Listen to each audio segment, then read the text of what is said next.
नमस्कार. नारायणी रेसिपीजमध्ये मी तुमचं मनापासून स्वागत करते.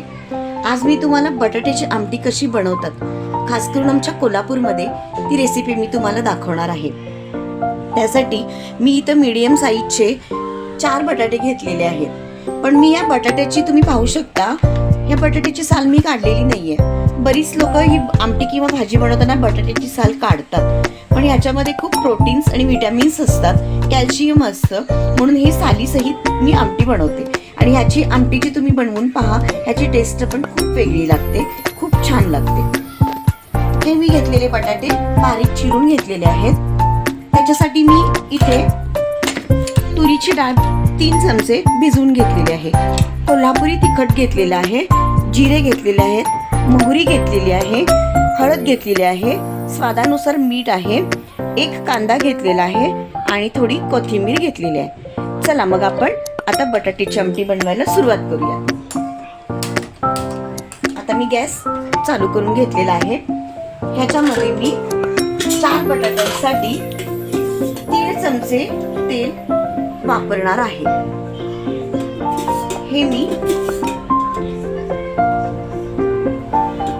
3 चमचे तेल घेतलेले आहे, तुम्ही पाहू शकता.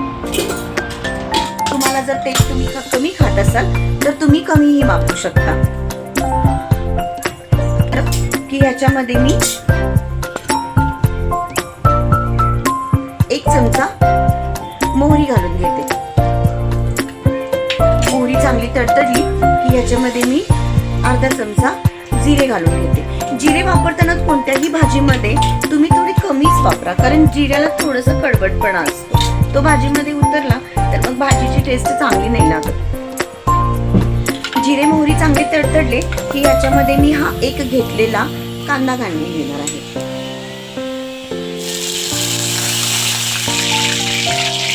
जिरे चांगले आपले तडतडलेले आहेत. आता मी याच्यामध्ये हा चिरून घेतलेला 1 कांदा वापरते. आता हा चांगला कांदा परतून घ्यायचा. गुलाबी रंगावर हा चांगला भाजून घ्यायचा.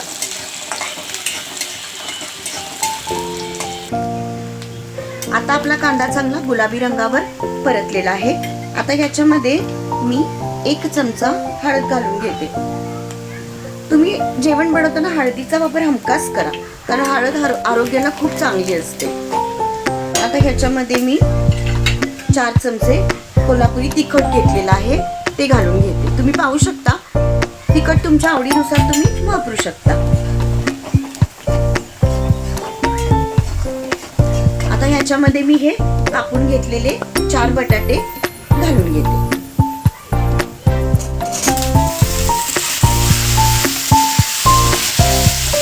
नंतर ते चांगले तेल आणि मीठामध्ये परतून घेते. गॅसची फ्लेम थोडीशी कमी ठेवा. आता आपला चांगला बटाटा परतलेला आहे. आता ह्याच्यामध्ये आपण जी भिजवून घेतलेली तूर आहे ती मी आता घालून घेते. आता मी ही आमटी बनवण्यासाठी एक छोटी कढई वापरलेली आहे, कारण ही आमटी आमच्याकडे दोघं तिघेच खाणार आहेत. तुमच्याकडे जर जास्त प्रमाणात खाणारे लोक असतील तर तुम्ही मोठं भांडं देखील यूज करू शकता. तुम्ही पाहू शकता, मी आता तूर डाळ घालून चांगली भाजी परतवून घेतलेली आहे.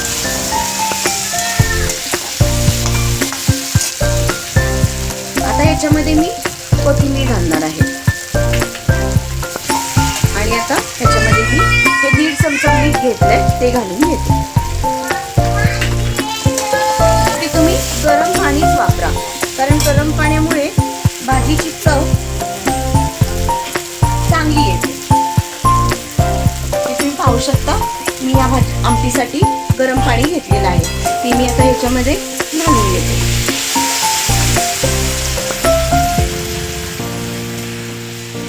ही मी 4 लोकांसाठी बनवलेली आमटी आहे.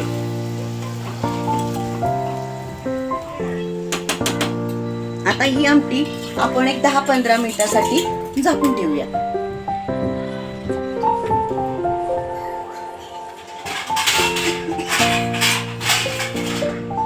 10-15 मिनिटासाठी आपण ही आमटी झाकून ठेवू. आता एक 5 मिनिटांनी आपण आपली आमटी चेक करूयात. आता आमटीला आपल्या चांगली उकळी फुटलेली आहे, पण आपण बटाटा त्याचा शिजलेला नाहीये, म्हणून अजून एक 10-15 मिनिटं आपण याला असंच चालू ठेवूया.